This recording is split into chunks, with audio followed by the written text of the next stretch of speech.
as David finished with there, wrapped up nice and early, does that say more about how Dortmund do things or how Madrid do things? Raf, go first. I think it's a combination of two. I think the pressure to do this early would have come from Dortmund because they need to reinvest. For Real Madrid, it doesn't really matter all that much when he's coming. But I think that was the key. You'll recall maybe that they put real pressure on Erling Haaland last year to make a decision early to leave. The same was done with Jadon Sancho, where he left to Man United 2 years ago. So they have a habit of anticipating these moves well in advance. They don't just start making phone calls the moment the player leaves. They would have had things in place, and I'm sure we'll hear about replacements coming in the next few weeks or so. But still, they need to get this deal done. They need to have the money.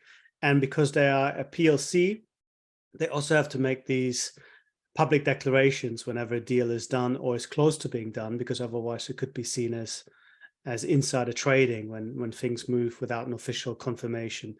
So all these things, I think, contribute to Dortmund doing it in a very kind of institutional, regulated way, knowing that these guys are going to go and looking for the least amount of drama possible.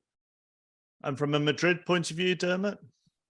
Yeah, it kind of shows how Madrid have become a bit more rational in how they do their transfer business over the last while. Like Florentino, during his first term in charge, it was all about like throwing money around, making as big a splash as possible, different markets that they wanted to exploit, all that kind of stuff. Whereas more recently, they have been, building a squad, investing in young players like people like Vinicius or Tchouaméni last year as well, that they have kind of come around to or learned from what's happened in the past, and they'll be happy to sign Bellingham. It is a lot of money, and they do have a lot of good young midfielders as well, but it's kind of seen as a logical, rational type of investment as opposed to splashing the cash on whoever is the biggest name in football at the moment. Well, what they have now, as we've touched on before on previous pods, they've got their next generation now, haven't they? I mean, not just Bellingham, but the deals that they've done over the last couple of seasons. Yeah, like a couple of years ago, Florentino started talking quite openly, like even at the Madrid AGMs when he talks to the socios and gives a kind of a insider in a way, but gives a way of what he's feeling, that they knew they couldn't compete with PSG and Man City and even Chelsea and maybe Newcastle, who knows what's going to happen. So they had decided to do things like, sign Vinicius from Brazil, or even in Spain as well. They tried to sign people like Dani Ceballos and Marco Asensio, which didn't work out as well as they hoped. But they have kind of thought about, we can no longer go out and sign, Beckham 1 year and Figo the next year and Zidane the next year and do things like that. And they've identified Bellingham as, one of the emerging superstars in the world game. It's also important to them, I think, that he's like an English speaker, that he's, Anglo-Saxon markets, looking at where Madrid want to grow and want to, get more fans, get more sponsors and everything. So he ticks a lot of boxes for them, and they've moved quickly. As Raf says, it's probably more likely that Dortmund wanted to get it out of the way than Madrid.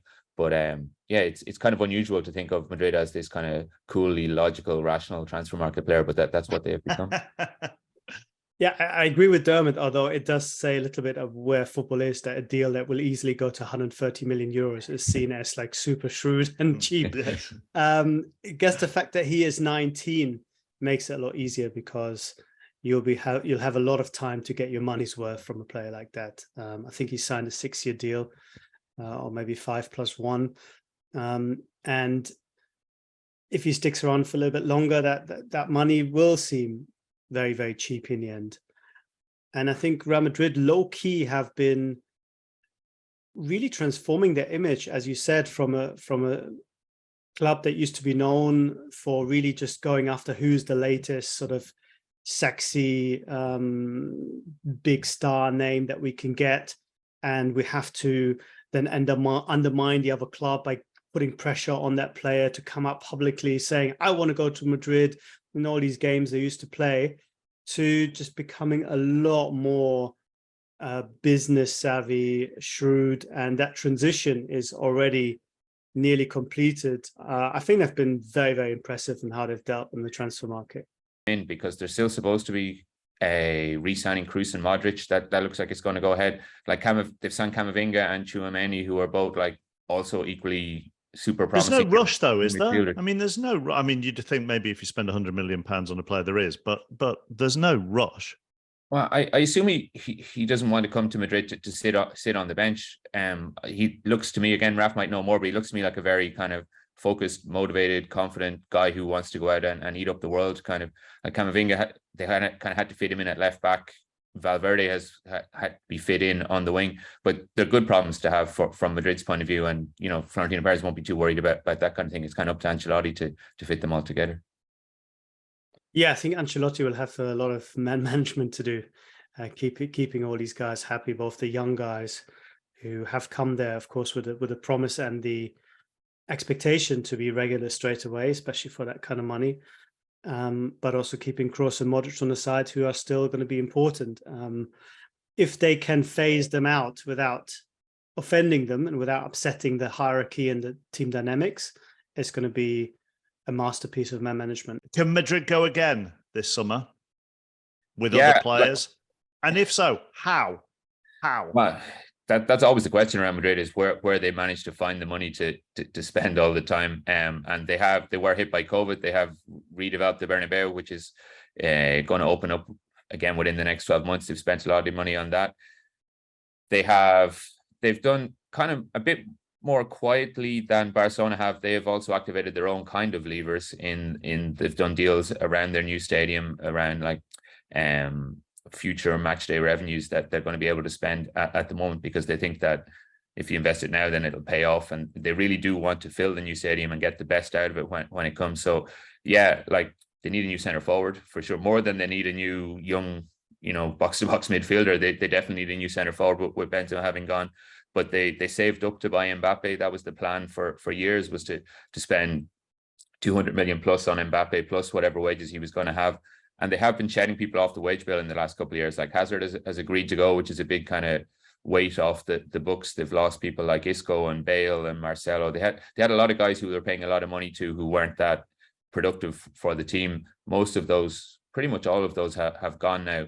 So they have, you know, they're spending a lot of money, but if they needed to, could they go another 100 million again on a striker? If Harry Kane was available, and if they decided to go for him, they could afford him for sure. There's a couple of just kind of murmurs and stuff. It's interesting this morning, just looking around at the papers and talking to a few people about like the sensations.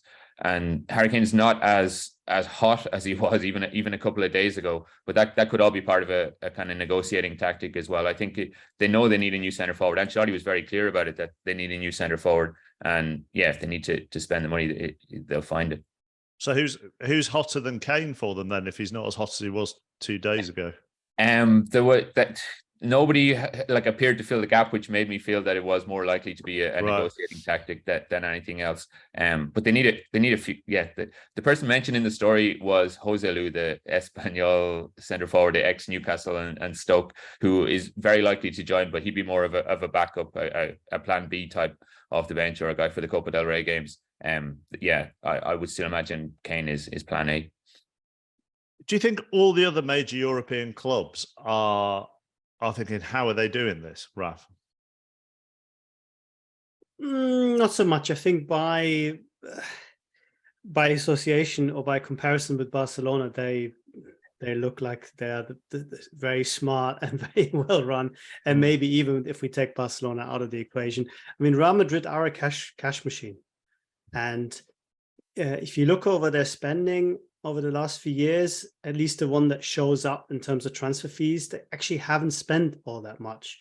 And as Dermot has said, that there's been a lot of money seemingly being held back for either Mbappe or Erling Haaland.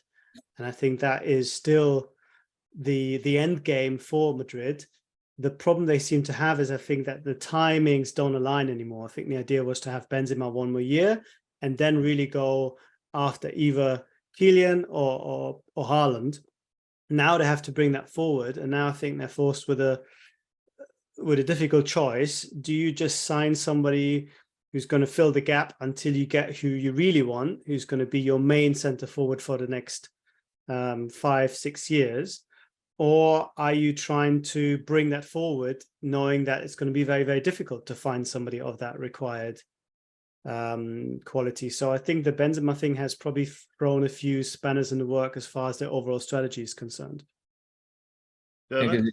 Not that many people can play center forward for Real Madrid. Like it's a kind of an apex predator type of a person that you need to be, or a role to fill. So you can't sign like a 19-year-old and hope that he will come through and all like that. That just doesn't really work for Real Madrid. They have to go for somebody. They tried it with Luka Jovic and it just wasn't right. Yeah, like, and they have, with Vinicius and with Rodrigo on the wings, they have two guys who are emerging to be, like Vinicius especially, like superstars, and Rodrigo is also very, very good. Like he's on the way to being like a really top striker.